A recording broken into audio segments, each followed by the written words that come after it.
La semana pasada estudiamos el concepto de vivificación y comenté que íbamos a empezar a examinar con más detalle el sentido práctico de ese concepto.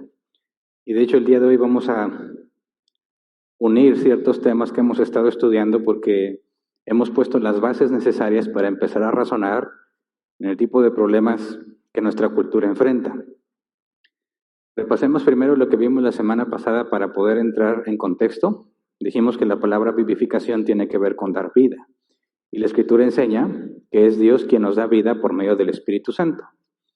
Ahora, hablar de la vida y la muerte no está hablando específicamente sobre permanecer vivo o morirte, sino que la Escritura enseña que satisfacer los deseos de la carne llevan a la muerte, a la separación eterna de Dios, por medio de la justicia divina, porque la paga del pecado es la muerte. Pero si obedecemos a Dios, el Espíritu Santo en nosotros que nos guía a hacer lo bueno, si obedecemos a los deseos del Espíritu Santo, viviremos con Dios por la eternidad. Ahí está el sentido de la vida y la muerte. Nos referimos a la vivificación como el hecho de obedecer al Espíritu Santo, que nos guía a hacer todo lo bueno. Para tener santidad, dijimos, se requiere ambas prácticas, mortificación y vivificación. Y los ejemplos que habíamos puesto del lenguaje soez y de los problemas de glotonería, dijimos, si quieres dejar de decir palabras inútiles, no nada más refrenas tu lengua, no nada más cambias de ambiente, sino que también te tienes que esforzar por hablar palabras que sean de edificación. Y vimos que bíblicamente se nos demanda eso. Con respecto a los problemas de glotonería, dijimos, no solo basta con dejar de comer comida chatarra, también hay que comer saludable y hacer ejercicio. Mortificación y vivificación van juntas. En pocas palabras, la santidad consiste en dejar de hacer lo malo y hacer lo bueno, en ese orden. Y vimos cómo bíblicamente hay un patrón, ¿verdad? Se menciona lo que debemos dejar de hacer y luego lo que debemos hacer. Ese orden es muy importante, pero si te falta cualquiera de los dos, no tienes santidad. Y vimos los dos casos.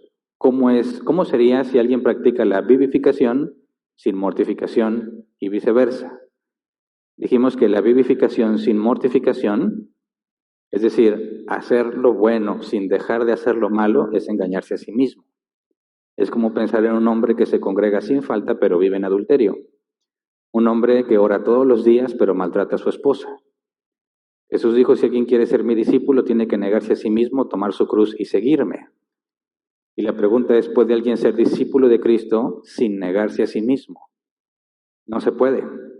Te engañas a ti mismo, pretendiendo que haciendo cosas buenas sin dejar de hacer las malas es una especie de avance o de compensación por las cosas que haces, un lavado de conciencia, como para algunos eso es ir a la iglesia. Me he portado mal esta semana, necesito ir a la iglesia para limpiarme y empezar otra vez en cero el lunes. No tiene sentido engañarte. Si haces lo bueno pero no dejas de hacer lo malo, no tienes santidad. Y sin santidad nadie verá al Señor. Por el contrario, cuando practicas la mortificación pero sin vivificación, vimos que ese es el problema de los fariseos, a quienes Jesús les dijo hipócritas. Se esfuerzan mucho en la mortificación y eso les da apariencia de justicia, pero no practican la vivificación, no avanzan en santidad, por eso se llenan de pecados. Personas que dicen, yo no me junto con mundanos, yo no permito que un impío entre a mi casa, yo no escucho música del mundo, yo no me visto como los del mundo.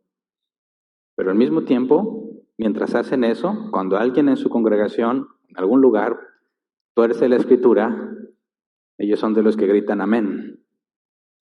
Cuando ves a alguien en pecado, dices, no soy quien para juzgar, yendo en contra de lo que la escritura enseña. Si tu hermano peca, ve y repréndele estando tú y él solos. Entonces piensan que porque han dejado de hacer muchas cosas malas, ya por eso son santos. Aunque es bueno dejar de hacer cosas malas, si no haces cosas buenas, no tienes santidad.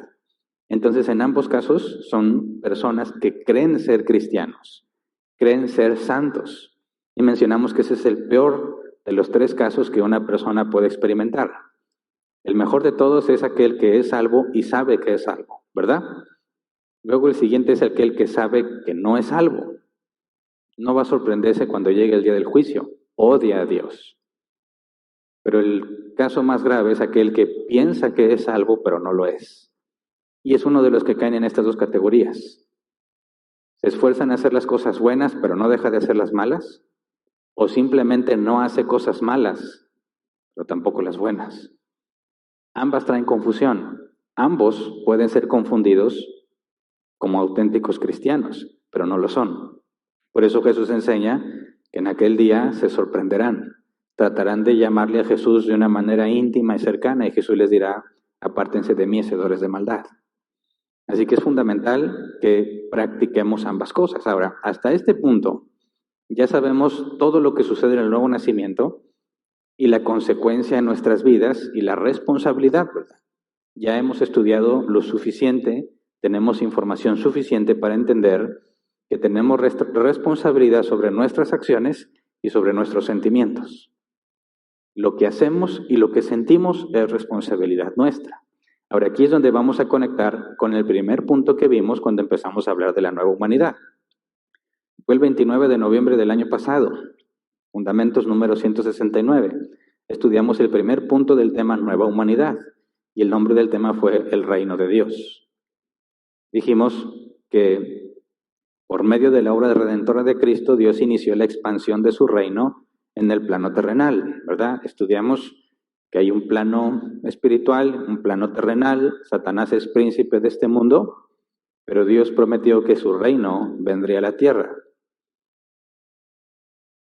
Entonces, desde el día en que Jesús, por medio de su sacrificio, por medio de su vida perfecta, pagó el precio de nuestra deuda, desde ese día Dios inició la extensión del reino de los cielos por medio de los seres humanos. Jesús vino y empezó a extender el reino de los cielos en su ministerio terrenal, pero no fue sino hasta que ascendió que fue delegado a la iglesia. Filipenses 3, 20 al 21 dice, en cambio, nosotros somos ciudadanos del cielo, de donde anhelamos recibir al Salvador, al Señor Jesucristo. Él transformará nuestro cuerpo miserable para que sea como su cuerpo glorioso, mediante el poder con que somete a sí mismo todas las cosas.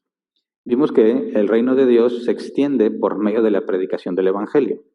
Dios nos usa para llevar el reino de Dios a todos sus elegidos y un día vendrá el fin. Desde que nos hizo nacer de nuevo, somos hijos de Dios y, por consecuencia, representantes del reino. Jesús nos encomendó seguir su ejemplo, o sea, obedecer a Dios y ser el medio que Dios use para crear nuevos ciudadanos del reino.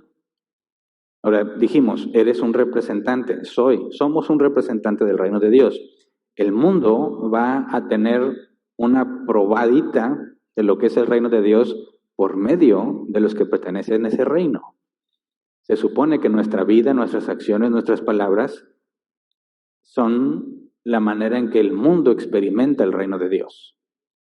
Así que teníamos una enorme responsabilidad, pero en lugar de avanzar en el tema del reino de Dios, nos pusimos a estudiar el nuevo nacimiento, ¿verdad? Y estudiamos todo lo que sucede en el nuevo nacimiento, la regeneración, recibimos fe, somos convertidos, justificados, unidos a Cristo. Inicia el proceso de santidad, santificación, y luego en cuestión de santidad vimos lo que es la mortificación y la vivificación. Ahora, este es el punto donde se conecta con el hecho de ser representantes del reino, porque tu forma de vivir, tu forma de hablar, la forma en la que haces las cosas, debe mostrar claramente que tú no eres de este mundo, que tú no eres del reino de Satanás, sino del reino de Dios. Y es precisamente mediante la mortificación y la vivificación que damos testimonio del reino de los cielos. Entonces empezamos hablando del reino de Dios y hicimos una desviación para explicar todo lo que sucede en el nuevo nacimiento y las responsabilidades que tenemos. Y ahorita regresamos al punto. Donde quiera que estemos, debemos representar el reino de los cielos. El problema es que si no teníamos claro todo lo que ya estudiamos, no vamos a saber cómo proceder. Entonces, a partir de hoy vamos a ir estudiando de una manera práctica la santidad aplicada a distintas cosas de la vida. Lo primero que tenemos que entender es que hemos sido llamados a vivir con dignidad, según el llamamiento que recibimos. Y antes de empezar a estudiar, vamos a orar así como estamos. Señor, muchas gracias por este día, muchas gracias por tus misericordias. Te agradecemos porque podamos estar aquí.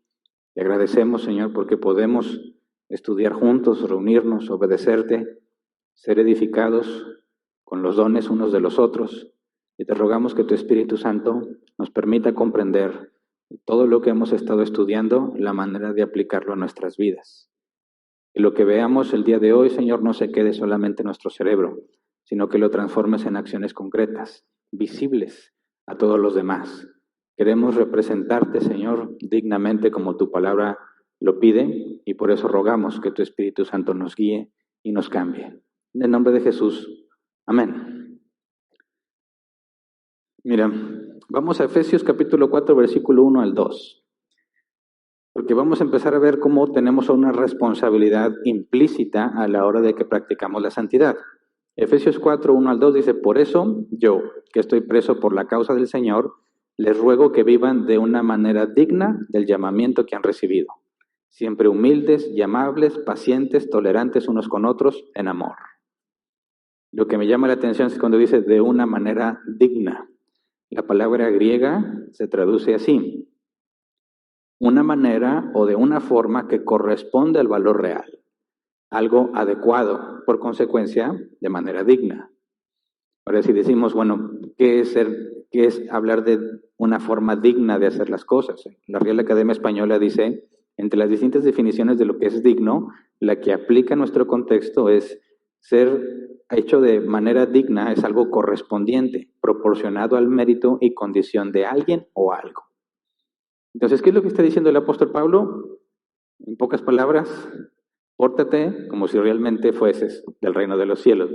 Ahora, lo eres, así que tiene que haber congruencia. Alguien que pertenece al reino de los cielos tiene que vivir de acuerdo a eso.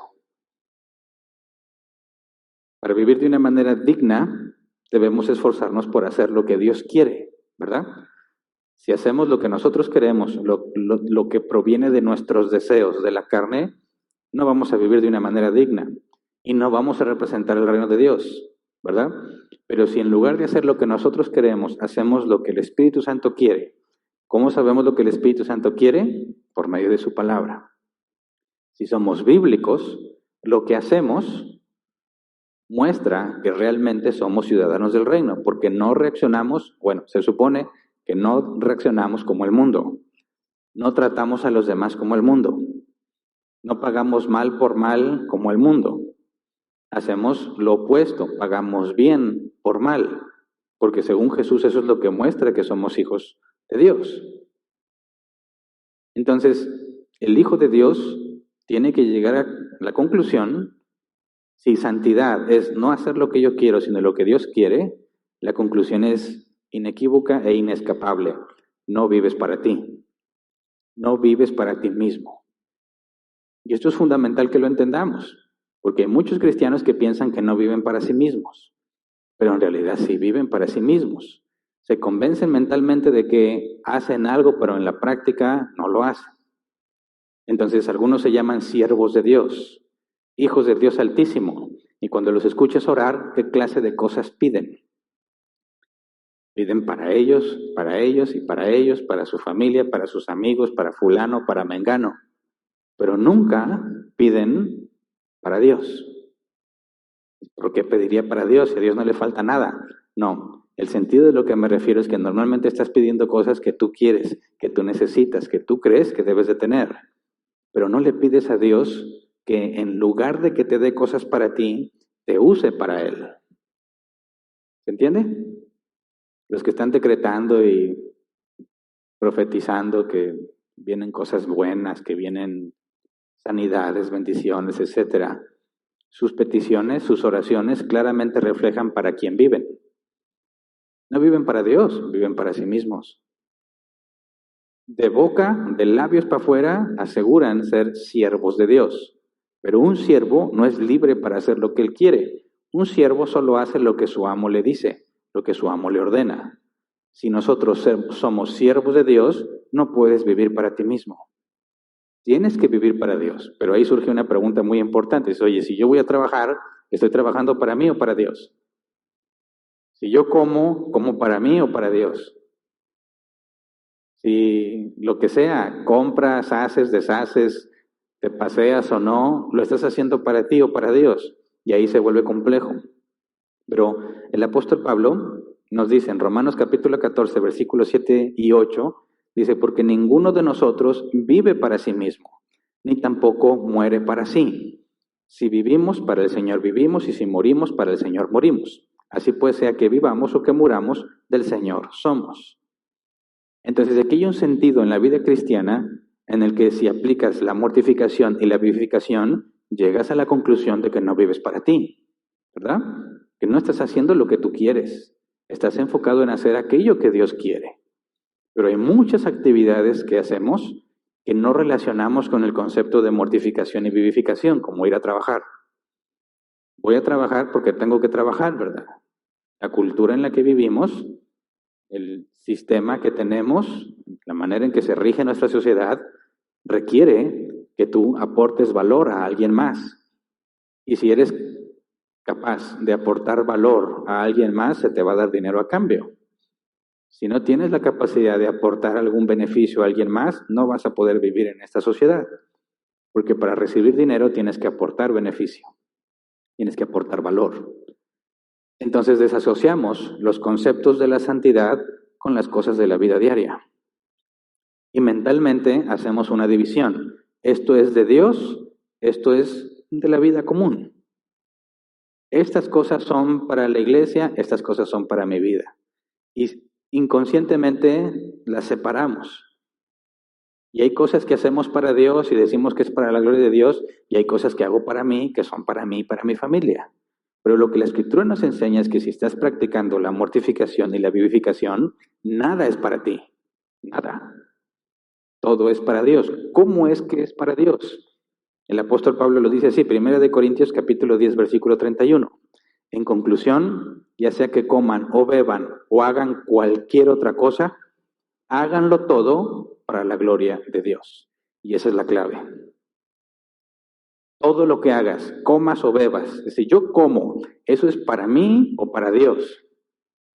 Es para ti, pero debe ser para la gloria de Dios. O sea, en última instancia, no se trata de ti, sino de Dios. Pero hablar de la gloria de Dios, desde mi experiencia, el concepto de la gloria de Dios puede ser muchísimas cosas para un cristiano. Los cristianos muy frecuentemente mencionan la gloria de Dios. Hay personas que no pueden decir 3 palabras seguidas sin decir gloria a Dios, ¿verdad? ¿Los has escuchado? Y se interpreta como que esas personas están llenas de Dios. Y dicen, bueno, hermanos, vamos a ver la Biblia, gloria a Dios, porque, hombre, me dio mucha sed, gloria a Dios. Llegué a la tienda y estaba cerrada, gloria a Dios. Y le agregan más cosas, ¿verdad? Aleluya. ¿Cuántos alaban al Padre? La tienda estaba cerrada. Gloria a Dios, alábelo, porque Él es santo. Y están diciendo cosas y de repente interrumpen con gloria a Dios, aleluya. Y cuando yo les pregunté a esas personas, ¿por qué? Porque hay que alabar a Dios, hay que darle la gloria. Entonces yo entendí, bueno, mencionar a cada rato que la gloria es de Dios, en automático me hace darle la gloria a Él. Hasta que una vez escuché un testimonio o un tristemonio que me hizo cuestionarme lo de la gloria de Dios, realmente. Un señor que supuestamente dijo, porque donde yo me congregaba se acostumbraba, que si tú tenías un testimonio te daban chance de pasar a decirlo. ¿Cuántos estuvieron en una iglesia así? Todos, ¿verdad? Nosotros no somos así, y se van a dar cuenta por qué. Pasó este señor a dar su testimonio y siempre tenías que decir, este testimonio es para la gloria y honra de Dios, ¿verdad? Si no decías que era para la gloria y honra de Dios, empezaste muy mal, te iban a regañar. Se supone que tiene que ser para la gloria de Dios. Bueno, este señor, no te voy a contar todo lo que dijo, que se tardó mucho, pero de forma resumida, él era un narcotraficante. Y movía mucha droga y mucho dinero. Entre los malos era como que el más malo. Traía una pistola aquí y otra acá y otra acá. Y era tan malo que la gente le tenía miedo. Y tenía terrenos aquí, terrenos allá, y una avioneta, y no sé qué cosas. Se la pasó diciendo todo lo poderoso que era, todo lo que tenía, todas sus posesiones, las armas, como la policía ya mero lo atrapaba una vez. Y el último dijo, bueno, todo esto lo digo para la gloria de Dios. Y se sentó. Estaba platicando prácticamente una película de los Mario Almada. Mexicano entenderá, o quizás alguno de América Latina, ¿verdad? Pistoleros, ¿verdad? Famosos, narcotraficantes, malos. En ningún momento dijo algo relativo a Dios, pero aseguró al terminar, al inicio y al final de su testimonio, que eso era para la gloria de Dios. Y eso me hizo entender que muchos piensan que porque dicen, esto es para la gloria de Dios, en automático eso glorifica a Dios. De manera que no se entiende para nada qué es la gloria de Dios. Porque si haces algo para su gloria, lo primero que tienes que entender es qué es la gloria de Dios. Y el hecho de que tú digas con tu boca que es para la gloria de Dios, no necesariamente glorifica a Dios. Como ese testimonio, como los que daban testimonio que se podían copiar en el examen y habían aprobado para la gloria y la honra. No, eso es lo opuesto. Pero piensas que porque lo dices ya estás glorificando a Dios. Hay algunos que piensan que porque se ponen a cantar ya están glorificando a Dios. La Escritura enseña que Dios no quiere ni sacrificios, ni cánticos, nada, si tu vida no es de acuerdo a lo que Él pide. Y lo dice de manera dura. Pero necesitamos entender primero qué es la gloria de Dios. Porque si el apóstol Pablo dice que todo lo debemos hacer para la gloria de Dios, entonces más vale que lo comprendamos, ¿verdad? Y de hecho, para llegar a este punto teníamos que haber estudiado lo que ya estudiamos, para que no quede dudas de cuál es nuestra responsabilidad a la hora de que hacemos las cosas que aparentemente son para nosotros. Pero como dice el apóstol Pablo, todo lo que hagas, ya sea comas o bebas, todo lo que hagas, en última instancia, es para Dios, aunque tú recibas algún beneficio al comer, obviamente. ¿Cómo es que debemos dirigir todo lo que hacemos y todo lo que decimos a Dios? Por medio de entender su gloria. Así que vamos a ver este tema en varias partes. Todavía no me decido cuántas partes. Por lo pronto vamos a ver la primera parte. Debemos comprender qué es la gloria de Dios en términos bíblicos, porque a muchos les gusta definir lo que para ellos es la gloria de Dios. Y es muy respetable tu opinión, pero no estamos aquí para seguir opiniones de nadie. Lo que buscamos es lo que la Escritura enseña. Así que si vamos a hacer una definición de la gloria de Dios, tiene que provenir de la Escritura. De otra manera no viene a ser más que mi mera opinión. Y créeme, no quiero hacerte perder el tiempo con mis opiniones. Venimos a estudiar la palabra. La palabra es la que tiene poder, ¿verdad? Para convertirnos, para transformarnos, para hacernos crecer a la imagen de Cristo. Sería un desperdicio de tiempo si nada más vengo a contarte mis experiencias. Ahora, ¿qué es la gloria de Dios? Necesitamos ir al original y tenemos la definición tanto en hebreo como en griego. Veamos algunos ejemplos. Primero en hebreo, la palabra gloria, el hebreo kabod, se traduce simplemente como glorioso. Me dejan las mismas, ¿verdad? Pero tiene distintas aplicaciones. Puedes hablar de gloria con respecto a los hombres, con respecto a las cosas y con respecto a Dios. Con respecto a las cosas, o bueno, veamos los hombres primero. Génesis 31:1, versión Reina Valera 60, por favor. Dice, y oía Jacob las palabras de los hijos de Labán que decían, Jacob ha tomado todo lo que era de nuestro padre, y de lo que era de nuestro padre ha adquirido toda esta riqueza. Ahora, ¿qué tiene que ver este versículo con gloria? Que se nos traduce riqueza de la palabra kabod. No se nos traduce como gloria, pero está hablando de la misma palabra hebrea. Está diciendo, si traducimos esa palabra de manera diferente, diríamos que los hijos de Labán, suegro de Jacob, Decían, Jacob ha tomado todo lo que era de nuestro padre y de lo que era de nuestro padre ha adquirido toda esta gloria. Está hablando de la gloria que Jacob tiene, pero específicamente se nos traduce como riqueza, porque ¿a qué se refiere el contexto? Todos los animales que Jacob tuvo con el pacto que hizo con Labán, ¿se acuerdan? Labán trató de engañar a Jacob, quedándose con los animales que en su mayoría, o la gran mayoría, no eran ni manchados, ni pintos, ni rayados, ¿verdad? Y al cruzarse entre ellos, aparearse entre ellos, seguirían teniendo las mismas características. Y le dijo a Jacob, los tuyos son los manchados, los pintos y los rayados, los menos. Vemos que lo que Jacob usa como un método de reproducción animal, vemos que realmente Dios lo favorece sobrenaturalmente y se enriquece, se llena de animales. En este caso, ¿cuál es la gloria de Jacob? Lo que para aquel entonces era riqueza, tener muchos animales. Entonces, en este contexto, la gloria que tenía Labán, que ahora es la gloria de Jacob, era animales, riqueza. Otro ejemplo, Génesis 45:13. Reina Valera 60, por favor. Dice, haréis pues saber a mi padre toda mi gloria en Egipto y todo lo que habéis visto, y daos prisa y traed a mi padre acá. Ahora, NBI, por favor. Cuéntenle a mi padre del prestigio que tengo en Egipto y de todo lo que han visto, pero apúrense y tráiganlo ya. ¿Quién está hablando aquí? José, hijo de Jacob. Ya era gobernador en Egipto.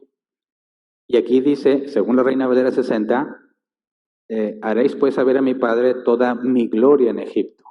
La NBI traduce todo mi prestigio que tengo en Egipto. La misma palabra hebrea, ¿a qué se refiere? ¿Solamente a la riqueza? No cabe duda que José era muy rico, ¿verdad? Siendo gobernador de Egipto. No había nadie con mayor autoridad que él, que Faraón. De que tenía. Pero no está hablando específicamente aquí de animales. Cuando la NBI traduce prestigio, nos hace ver que no nada más es lo material que tiene, sino también el poder que adquirió, el respeto que todos los demás le tienen. Entonces aquí vemos el concepto de gloria aplicada a los hombres como el prestigio que obtienes, no necesariamente por las cosas materiales, sino por la autoridad y el poder que has recibido. Ahora veamos un ejemplo de las cosas. Esther capítulo 5, versículo 11. Reina Valera 60. Y les refirió a Amán la gloria de sus riquezas y la multitud de sus hijos y todas las cosas con que el rey le había engrandecido y con que le había honrado sobre los príncipes y siervos del rey. Fíjate, no es la gloria de Amán, la gloria de sus riquezas. La NBI, ese mismo versículo, por favor, dice, e hizo alarde de su enorme riqueza y de sus muchos hijos, y de cómo el rey lo había honrado en todo sentido, ascendiéndole sobre los funcionarios y demás servidores del rey. Lo que la Reina Valera 60 dice, traduce como la gloria de sus riquezas, la NBI dice su enorme riqueza. Entonces, cuando hablas de la gloria de las riquezas, ¿a qué se refiere? Nos vamos al ejemplo de Job, que era la gloria que tenía, la abundancia de animales. ¿Cuál sería la gloria de su riqueza? Que es mucha. Entonces, estamos hablando de cosas de hombres, pero ¿a qué se refiere la gloria de Dios? Vamos, por ejemplo, a Éxodo 33, versículo 18. Reina Valera 60. Él entonces dijo, te ruego que me muestres tu gloria. La petición que Moisés le hizo a Dios, ¿verdad? Te ruego que me muestres tu gloria. NBI dice, déjame verte en todo tu esplendor, insistió Moisés. ¿Cómo traduce la NBI? No pone la palabra gloria, sino esplendor. ¿Cómo entendemos eso? Sabemos, y no lo vamos a estudiar hoy, si Dios quiere, la próxima semana. Dios le dijo a Moisés, nadie puede ver mi gloria y quedar con vida. ¿Verdad? ¿Por qué? Bueno, necesitamos estudiar lo que veremos hoy. Porque no podrías ver su gloria y quedar con vida. Pero el punto es que le pide específicamente ver su gloria. Ahora, eso es en los ejemplos que tenemos en hebreo. Ahora vamos al griego. Hay muchos ejemplos de versículos, pero vamos a la palabra. La palabra gloria en griego es doxa. Se traduce como alabanza, honor, gloria o esplendor. El diccionario Helps lo expresa así: literalmente significa lo que evoca una buena opinión, es decir, que algo tiene un valor inherente e intrínseco. Proviene de la palabra griega dokeo, que se traduce como formarse una opinión, un juicio personal. Es la estimación u opinión mental subjetiva sobre un asunto. Ahora quiero explicarlo con palabras más simples, ¿verdad? Cuando dice que evoca, literalmente lo que evoca una buena opinión, evocar es hacer que recuerdes, que traigas a la memoria o que llegues a una conclusión mediante una asociación. Digamos que es la imagen que percibes o la opinión que obtienes de alguien o de algo. Si te hablo de la gloria de las riquezas, bueno, de manera subjetiva, porque depende de cada persona. Si yo te dijera, yo tengo mucho dinero, ¿cuánto dinero crees que tengo? ¿Cuánto te viene a la mente? Si tú pensaras, Hernán tiene mucho dinero, trata de poner una cantidad. ¿Cuánto es mucho? ¿1,000 pesos? No, hombre, todo pobre va a ser. ¿1,000,000 de pesos? No es mucho, alguno podrá decir. Hay días que no los gano. 20 millones. ¿Eso es mucho? Depende. ¿Cuánto dinero tienes tú normalmente al alcance? Alguno puede decir 20 millones, está bien, vas empezando. Si yo te digo que tengo mucho dinero, ¿cuánto dinero te viene a la mente? Va a depender de cada uno de ustedes, de qué tanto dinero han tenido a la mano, ¿verdad? Porque si prácticamente nunca tienes dinero y te digo, ando bien adinerado, decir, oye, trae unos 1,000 pesos de seguro, ¿verdad? ¿Por qué? Porque alguien pensaría así, porque casi nunca tiene 1,000 pesos. Pero alguien que tiene mucho dinero, que mueve mucho dinero, 1,000 pesos no son nada. Eso es lo que significa ser subjetivo. Fíjate bien, la gloria está asociado a ese pensamiento subjetivo de cada uno de nosotros. Si dice Amán, te muestro la gloria de mis riquezas, alguien que sea mucho más adinerado que él va a decir, pues no te va muy bien. Eso para nada me hace pensar en la gloria de tus riquezas. ¿No quieres que te preste un poquito? Ya comiste, mijo. Pero para otros va a ser sorprendente. Entonces, cuando hablamos de la gloria de Dios, va a depender de cada uno de nosotros lo que percibimos. No todos vamos a comprender la gloria de Dios de la misma manera, porque es algo meramente subjetivo que depende de cada persona. Entonces, me parece que al examinar la palabra griega, nos deja muy claro en qué consiste la gloria de alguien o de algo. Cómo entendemos la gloria de Dios, de manera que todos podamos estar de acuerdo de lo que es, porque es algo subjetivo. Entonces, me parece que hay una palabra que también podemos comparar con gloria, que es belleza. Me acuerdo mucho en la escuela, en la universidad, amigos que me decían, hombre, he visto a la mujer más hermosa del mundo, estoy enamorada. ¿En serio? Hombre, no vas a creer cuando la veas. ¿Dónde? Yo decía, eso, por favor, ¿qué te pasa? Es lo más hermoso que he visto. Bueno, según el sapo la pedrada, ¿verdad? No nos podíamos poner de acuerdo qué es una mujer hermosa porque cada quien piensa diferente. Tengo un perro muy bonito, es todo el perro feo. ¿Cómo defines belleza de manera que alguien te entienda? Tendría que entrar a tu mente, ver qué piensas y entonces decir, ya entiendo a qué te refieres con belleza. Pero no podemos hacer eso. Por eso dicen que en gusto se rompen géneros, ¿verdad? Alguien puede considerar que eso es lo más hermoso que ha visto y otro no. Pues fíjate, hablar de gloria tiene que ver con algo subjetivo. Hablar de belleza, de igual manera, es algo subjetivo. Pero si tenemos que hacer todo para la gloria de Dios, ¿cómo le hacemos? Para ponernos de acuerdo en hacer todos lo que podamos para la gloria de Dios si depende de cada uno de nosotros. Así que en la Escritura encontramos una directa relación entre la gloria de Dios y su santidad. Y yo creo que ahí está la clave para empezar a entenderlo. Vamos a Isaías capítulo 6, versículo 3. Dice, y se decían el uno al otro, Santo, Santo, Santo es el Señor Todopoderoso. Toda la tierra está llena de su gloria. Aquí hay una relación directa. En hebreo, decir dos veces la misma palabra, si es el nombre de una persona, implica cercanía. Si te refieres a la cualidad de una persona, como en hebreo no puedes decir que algo es más que otro, decirlo dos veces habla de esa superioridad. Por ejemplo, en la Escritura, cuando se habla de la pena de muerte, se nos traduce, en la Reina Valera 60, si no me equivoco, dice que debe morir irremisiblemente. Algunas versiones lo traducen definitivamente deberá morir, pero en hebreo lo que dice es morir, morir. Decirlo dos veces implica un mayor grado, ya sea de la cualidad o de cercanía. Ahora, decirlo tres veces es porque es el máximo concebible.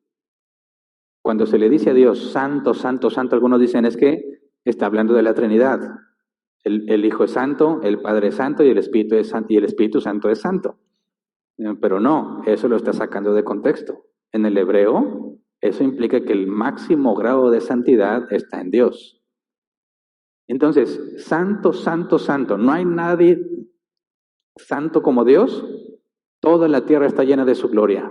¿Qué tiene que ver su santidad? Con el hecho de que toda la tierra está llena de su gloria.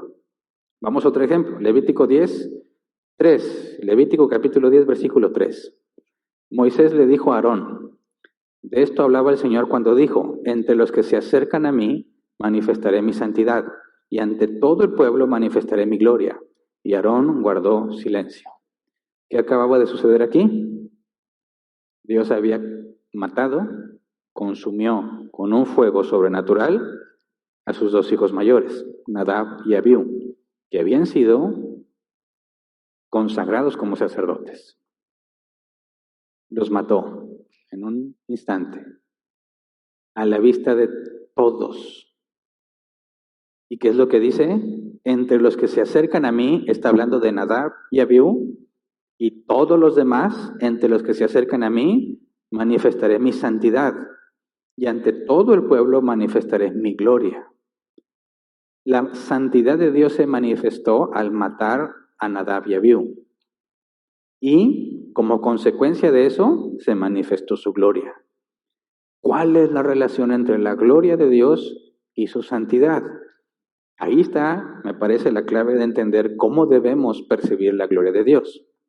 Ahora leamos un poco el contexto. Levítico capítulo 10, versículo 1 y 2. Pero Nadab y Abiú, hijos de Aarón, tomaron cada uno su incensario y poniendo en ellos fuego e incienso, ofrecieron ante el Señor un fuego que no tenían por qué ofrecer, pues Él no se los había mandado.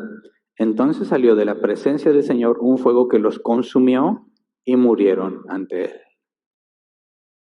No quedaron hechos ceniza, porque más adelante Moisés le dice a los demás, llévense los cuerpos de estos hombres. Ahí quedaron los cuerpos. No fue polvito, Infinity Wars de cuenta, nada de eso. Los quemó de tal manera que como quiera los cuerpos ahí estaban y tenían que sacarlos. Pero imagínate si hablamos de la gloria de Dios por medio de su santidad, ¿qué significa que Dios sea santo partiendo de lo que acaba de hacer? Acabamos de estudiar qué significa que nosotros somos santos, ¿verdad? La palabra santo en griego o en hebreo, ser apartado, puesto aparte. Todos los hijos de Dios son santos en ese sentido. ¿Por qué? Porque nos separó del mundo. Todos sus elegidos, llega el momento en que Dios dice, basta, te hacen nacer de nuevo y el simple hecho de hacerte nacer de nuevo te pone aparte. Tú ya no eres del mundo, tú eres mío, eres santo. Pero si hablamos de la santidad de Dios, ¿cómo la entendemos? ¿Acaso alguien puso a Dios aparte para que Él sea santo? Pues no se puede, eso es absurdo. ¿Por qué? Porque Dios es eterno. Y nada más puede haber un ser eterno, ¿verdad? Entonces, si nadie puso aparte a Dios, ¿cómo es que Dios es santo? Hablamos de la santidad de Dios en un sentido distinto. Nosotros somos apartados del mundo porque Dios nos apartó. Pero Dios es santo porque Él es diferente a todo. No hay nada como Él. Hablar de la santidad de Dios es eso que lo hace aparte de todas las cosas. No hay nadie como Él. Hablamos de sus atributos como el máximo, ¿verdad? Decimos que Dios tiene poder, pero no nada más tiene poder, tiene todo el poder que se pueda tener. Eso se traduce como omnipotente. Dios sabe muchas cosas, sí, pero no nada más las sabe todas, es omnisciente. ¿Cómo sabemos que Dios es santo? Porque nadie es omnisciente, nadie es omnipotente, nadie es perfecto. Nadie tiene la aceidad que solo Dios tiene, que es que Él vive o se sostiene de Él mismo, no necesita nada más fuera de Él. Nosotros necesitamos que se nos dé la vida, Dios tiene vida en sí mismo. Hablamos de la santidad de Dios cuando nos referimos a esas cosas, a esos atributos, a esas capacidades que hacen que Dios sea totalmente diferente a lo demás. Ahora, ¿cómo entendemos la santidad de Dios? Por medio de matar a Nadab y Abiú. Dios había dado claras instrucciones de lo que se debía de hacer, ¿verdad? Cada cosa, cada vez que se iba a ofrecer incienso, cada movimiento, cada paso, cada palabra, cada acción fue regulada claramente por Dios. ¿Qué hicieron los dos hijos de Aarón? Improvisaron. Les dieron ganas. Digo, pues ¿cómo ves si nos echamos un incienso para Dios? Suena bien, órale. Se acercan a Dios, los mata. ¿Cómo se manifiesta la santidad de Dios? Piensa. ¿Qué clase de Dios es Dios al hacer eso? ¿Cuál es la opinión que te formas de Él al ver eso? ¿Qué pensarías? A ver, para empezar, Dios se toma muy en serio las cosas que haces cuando le sirves, ¿verdad? No acepta nada que Él no haya pedido. Y si Él dejó una serie de instrucciones, no tolera que se le desobedezca. Y esa es la opinión que te tienes que formar cuando ves que Dios calcina a dos hombres delante de todo el pueblo. Dios no está jugando. No puedes hacer lo que se te ocurra. Tienes que apegarte a lo que Dios ha dicho, ¿verdad? Y si alguien dice, pero no era para tanto, una regañada era más que suficiente. No, ¿cuál es la paga del pecado? La muerte. ¿Ellos pecaron? Sí, desobedecieron a Dios. ¿Sabían lo que debían de hacer? Sí. ¿Sabían que no debían ofrecer ese incienso? Lo sabían, aún así lo hicieron. Nadie los obligó, nadie se los pidió. Por iniciativa propia hicieron lo que no debían de hacer. ¿Qué hace Dios? Justicia. Pero no a todos los mata, ¿verdad? No a todos los que se equivocan les quita la vida. ¿Qué opinión te formas de Dios con respecto a eso? Dios se reserva el derecho de decidir a quién le da misericordia y a quién le da justicia. Si Dios quiere, te tiene misericordia. Si no, te da justicia. ¿Quién puede asumir que va a recibir misericordia? Solamente alguien que nació de nuevo, que tiene el Espíritu Santo como garantía de las promesas. Los demás no la tienen. De ninguna manera tienen ninguna garantía. Los que dicen, mira, ahorita voy a vivir la vida y disfrutarla, y ya cuando esté a punto de morirme, entonces me arrepiento. ¿Qué te hace pensar que Dios te va a tener misericordia? Es que Dios es bueno. Sí, pero mira lo que Dios hace. ¿Cuál es la opinión que debes tener de Él? ¿La que alguien te cuenta o lo que la Biblia dice de Él? Esa es la gloria de Dios. ¿Cómo tienes la percepción de quién es Él? ¿Cómo hace las cosas Él? ¿Cómo se comporta Él? Tenemos un ejemplo no tan drástico, pero que muchos prácticamente nunca reflexionan. ¿Qué hizo Jesús cuando entró al templo y vio a los cambistas? Volcó las mesas, dio un azote de látigo y volcó las mesas. ¿Pecó Jesús? No.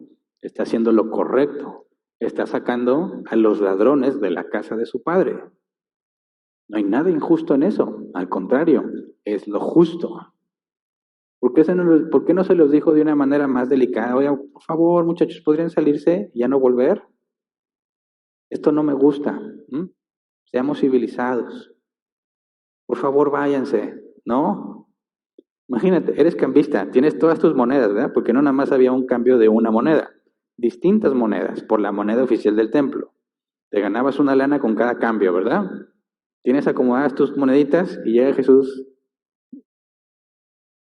Órale, te voltea a la mesa. ¿Cuál es tu percepción de lo que Jesús acaba de hacer si tú eres un cambista? ¿Cuál es la percepción de los discípulos que iban con Jesús viendo todo lo que va haciendo? Ándale. Muy diferente, ¿verdad? ¿Cómo va a reaccionar el cambista que le tumbaron todas las monedas junto con los que están al lado? ¿Cómo identifica cuáles son las suyas? ¿No habría ahí un listo como cuando rompen la piñata? ¿Caen los dulces? ¿Qué pasa? Se les olvida que si son de la tercera edad, que si traen tacones o no traen tacones, que si hay niños recogiendo dulces, vuelan a juntar todos los que puedan. ¡Ay, es la abuelita, la abuelita! Hombre, como quieran, le meten brazo y agarran los dulces. Se está cayendo el dinero, ¿no habrá algunos que aprovecharon la confusión? ¿Cómo se sintió el cambista?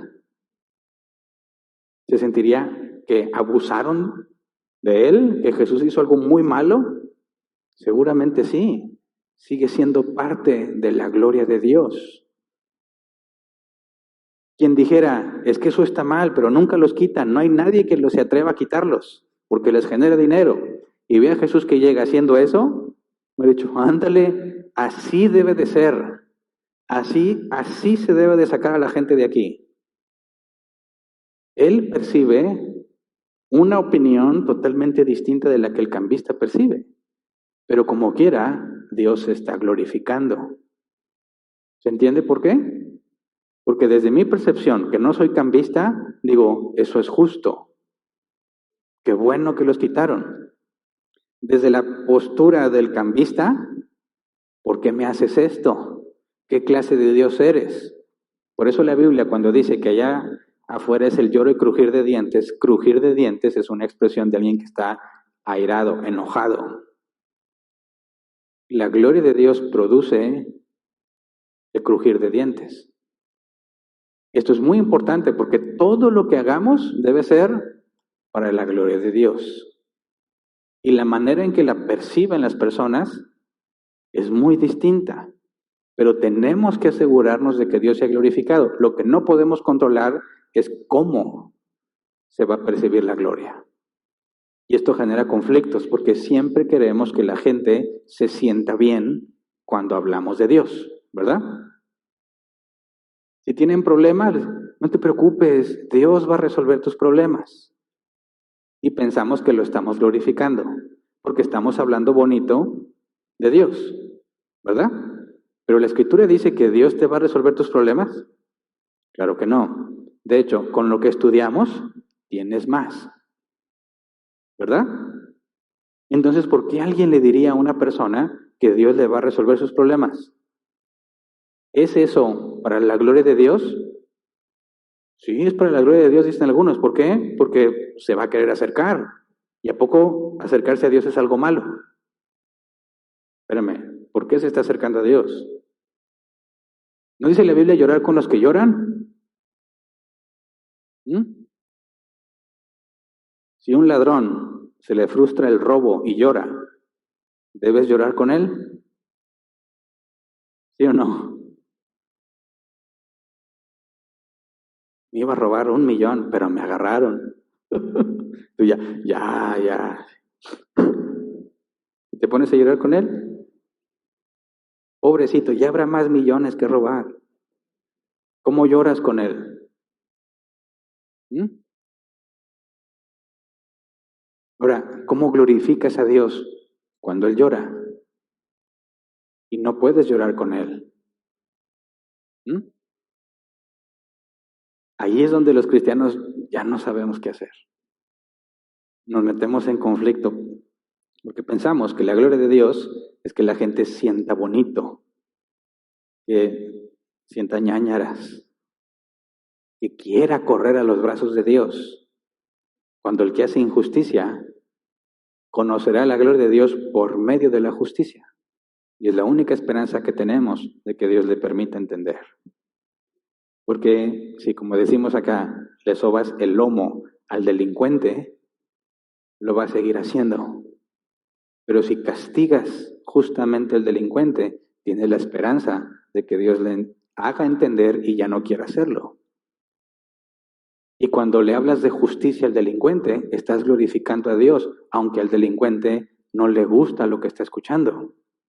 Pero se está formando una opinión real de quién es Dios. Sabemos que está comprendiendo la gloria de Dios porque se le refleja fielmente la justicia divina.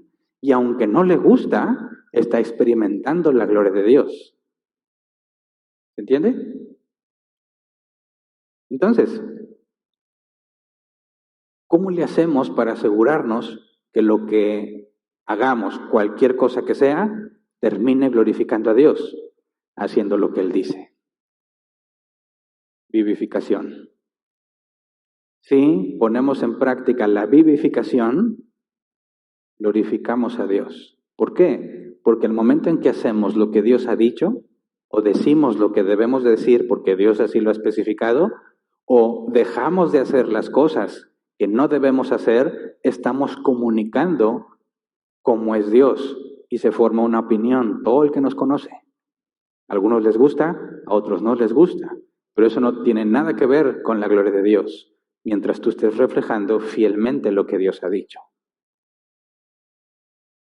Los cristianos tenemos miedo al conflicto. Alguien se siente mal y queremos hacer que se sienta bien, pero muchas veces lo que esa persona necesita es sentirse más mal. Pero es bien delicado saber cuándo. ¿Cómo le hacemos? Por la Escritura. Es común que la gente llore cuando le duele, pero eso no significa que sea arrepentido de lo que hizo. Es frecuente que la gente sienta remordimientos, pero eso no es arrepentimiento.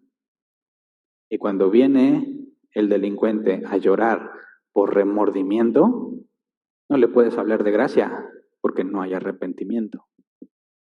Se le tiene que hablar de justicia. Y es muy probable que le va a doler más y va a llorar más. Pero tú estás glorificando a Dios al transmitir a Dios como realmente es.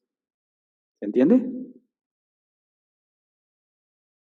Entonces, Dios calcina a Nadab y a Abiú. ¿Se glorificó? Sí. ¿Fue agradable? Para algunos, quizás. Para otros van a decir, ¿qué clase de Dios hace esto? Lo mismo sucedió cuando Usa tocó el arca del pacto. Dios lo mató. Se acabó la fiesta. David se enojó. ¿Dios se glorificó? Sí. ¿A David le gustó? No. Se enojó. Sin embargo, Dios fue glorificado. Fíjate lo importante que es entender eso. Porque nuestro comportamiento no está basado en cómo esperamos que la gente reaccione. Nuestro comportamiento no está basado en lo que esperamos que la gente sienta. Debe estar basado en lo que Dios ha dicho que es correcto. Y la emoción que produzca, si lo que hiciste es fiel a la Escritura, no importa si se enojan o no se enojan, si se alegran o lloran, estás glorificando a Dios, porque estás dando una opinión, estás haciendo que se forme una opinión verdadera del carácter de Dios. Y es muy difícil porque por eso trataron de apedrear a Jesús. Por eso hay tantos mártires cristianos en la historia. Porque glorifican al Padre. ¿Cómo le fue a Esteban? Ahorita vamos a ver un versículo sobre Esteban. Pero entonces, pensemos, nosotros cuando nacemos de nuevo tenemos un conocimiento muy limitado de Dios. Por consecuencia, la gloria que percibimos de Dios es pequeña. Conforme más empiezas a conocer a Dios, cada vez percibes más la gloria de Dios.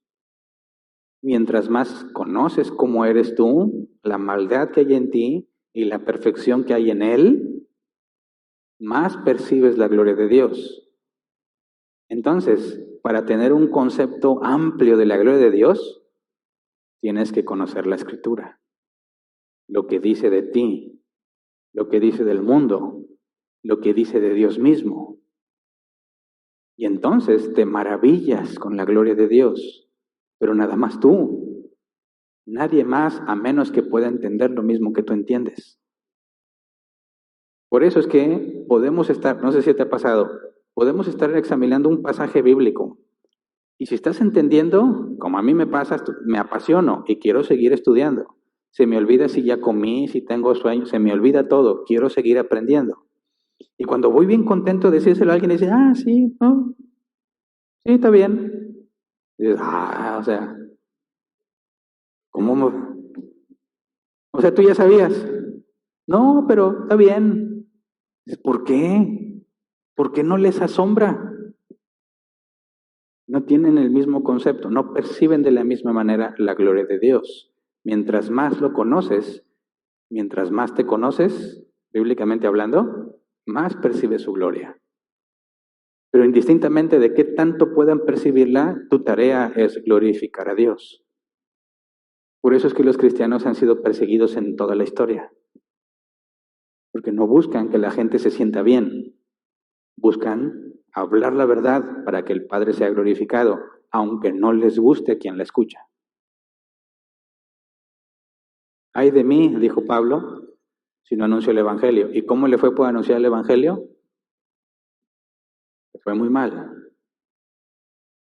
Los cristianos de ahora dicen, no, tú no puedes imponer tus creencias en los demás. Lo primero es el amor, ¿verdad? Hay que amarnos, la unidad. No nos metamos en problemas de doctrina. ¿Lo has escuchado? Tú tienes tu verdad, yo mi verdad. Lo importante es que amamos a Dios. ¿Eso glorifica a Dios? Claro que no. ¿Por qué? Porque te está distorsionando la imagen de Dios. ¿Cómo puede ser posible que en la Escritura diga que mató a Nadab y a Abiú porque ofrecieron incienso en el momento que no debían ofrecerlo? Y los cristianos de ahora dicen, tú puedes creer lo que tú quieras y enseñar lo que tú quieras mientras nos amemos. Es totalmente absurdo. Es lo opuesto a glorificar al Padre. Estás distorsionando la imagen de Dios ante la gente, ante los demás. No estás glorificándolo, aunque parece que como todos nos vemos con ojos de amor y nos decimos, hermanito, aviéntese una cancioncita, hermanito. Tiene necesidad de, voy a orar por usted, hermanito. Y pensamos que estamos glorificando a Dios, pero no puede haber unidad a costa de la verdad. Unidad sin verdad no agrada a Dios. Ahí está la Torre de Babel. Unidos como un solo hombre, ¿qué hizo Dios? Los dividió. Vámonos. Cada quien habla una lengua diferente. Imagínate el caos. Ándale, mijo, tráete la piedra, dice uno. Veracruzano, ¿verdad? ¿What? ¿Que te traigan la piedra? El caos para ponerse de acuerdo, quienes se entienden y, oye, pero no estábamos bien unidos, no estábamos trabajando juntos, un solo plan, una buena organización, todo un esquema para construir la torre, y a Dios no le gustó. ¿Por qué? Porque no había verdad en ellos. Estaban tratando de hacerse un nombre, llegar al cielo por sus propias manos. No necesitan a Dios, no buscan a Dios, ellos mismos pueden. Y Dios deshace esa unidad. Y ahora los cristianos quieren construir su Torre de Babel. Ignorando la verdad, lo importante es que estén unidos. Eso no glorifica a Dios. Piensa, soberanía de Dios, un tema que a muchos no les gusta. ¿Qué significa que Dios sea soberano? Nada pasa sin que Él lo permita. No hay un solo átomo en el universo. Nada que se mueva por cuenta propia, ajeno a la voluntad de Dios. Piensa, si piensas en la soberanía, ¿cómo percibes la gloria de Dios? ¿Cuál es la gloria de Dios al meditar y razonar la soberanía? Bueno, piensa, qué grande es su capacidad mental para estar consciente de cada átomo del universo? La Escritura lo dice de otra forma, sabe por nombre a todas las estrellas, o las llama por nombre a todas las estrellas. Piensa en algo todavía que en aquel entonces no se sabía, piensa en los átomos, hay más átomos que estrellas. ¿Cuál es la capacidad mental de Dios que puede estar consciente de todo átomo del universo y luego asegurarse de que cada átomo haga lo que Él ha ordenado que se debe de hacer, de manera que se cumplan sus propósitos? Es impresionante, es imposible de comprenderlo. La gloria de Dios que se percibe en eso, si logras entender su soberanía, debe ser muy grande. Pero si dices, no, Dios no es soberano, el hombre decide. Así que, ¿quieres recibir a Jesús o no quieres? Dios es un caballero, no te va a obligar a nada que tú quieras. Si no quieres, ni modo, pobre Jesús va a llorar. Se va a quedar en la puerta, ábreme. No, se va Jesús todo triste. Pobrecito Jesús, ¿quieres que Jesús llore? No, no quiero que llore. Hazte cristiano. ¿Glorifica a Dios eso? Lo opuesto. Le ha dado la soberanía al hombre. Fíjate, Dios es eterno. Y si Dios quiso salvar a alguien y ese alguien no quiso y no pudo, vas a tener un Dios frustrado eternamente. Eternamente frustrado. ¿Te parece que eso es bíblico? Eternamente va a decir, Hernán no me quiso. Yo hice lo que pude, pero no quiso. Y jamás va a poder sentirse bien. Eternamente se va a quedar así. Porque Hernán lo despreció. Totalmente absurdo. Y así se enseña el Evangelio. Y piensan que están glorificando a Dios. Y dices, qué barbaridad. Es totalmente absurdo. ¿Pero por qué? Porque hay que ser amorosos. Hay que invitar a las personas. Que cuando venga el incrédulo, se sienta amado. No queremos que se sienta amado si primero no ha sido confrontado. ¿Por qué? Porque eso es lo que la Biblia dice. Oye, ¿eso es falta de amor? No, eso es glorificar a Dios, porque ese es el Dios de la Biblia. Eso es lo que Él hace. Por eso Jesús le llamó hipócritas a los fariseos. ¿Y por qué no le llamó hipócritas cuando estaba, por ejemplo, como lo acusaban, con prostitutas, con cobradores de impuestos? A Zaqueo, cuando Zaqueo dijo, si he robado, le regresaré al doble. Ya no me acuerdo qué porcentaje iba a regresarlo. Dijo, la luz ha llegado a esta casa, la salvación ha llegado a esta casa. En cambio, cuando fue otra fiesta con fariseos, pues no sean como ellos que quieren sentarse en los primeros lugares. Y fue público lo que dijo. Se acabó la fiesta y Jesús arruinó la fiesta muchas veces. ¿Por qué? Porque está glorificando al Padre. Uno como cristiano tiene que entender que si todo lo que hagamos es para glorificar al Padre, te vas a meter en asuntos muy tensos y muy difíciles. Y tienes que estar preparado. Así que veamos la manera en que percibimos la gloria de Dios para tratar de entender en los próximos temas cómo es que nosotros debemos hacer las cosas para que Él sea glorificado. Una forma en la que claramente vemos o percibimos la gloria de Dios es por medio de sus acciones. Por ejemplo, Juan capítulo 11, versículo 4. Cuando Jesús oyó esto, dijo, esta enfermedad no terminará en muerte, sino que es para la gloria de Dios, para que por ella el Hijo de Dios sea glorificado. ¿De quién está hablando aquí? De Lázaro, que va a morir. Y Jesús adelanta, esto es para que el Padre sea glorificado, para que el Hijo de Dios sea glorificado. Y aquí hay otra conexión que vamos a estudiar más adelante. Glorificar al Hijo es glorificar al Padre, y viceversa. Pero hasta este punto, ¿cómo experimentaron todos los que estaban viendo cómo Jesús llamó a Lázaro para que saliera de la tumba cuando ya estaba el cuerpo en putrefacción? Cuando ven que Lázaro sale embalsamado y dice alguien, Jesús le dice a alguien, desátenlo. ¿Qué percibieron todos los que estaban ahí? Sin duda alguna, la gloria de Dios. ¿Qué clase de Dios hace que alguien recupere la vida cuando ya está pudriéndose el cuerpo? Claramente es un Señor, un Dios que tiene control sobre el cuerpo y sobre las almas. La gloria de Dios es claramente percibida en ese tipo de cosas. Otra forma de ver las acciones de Dios es por medio del despliegue de su poder. Éxodo 14:17.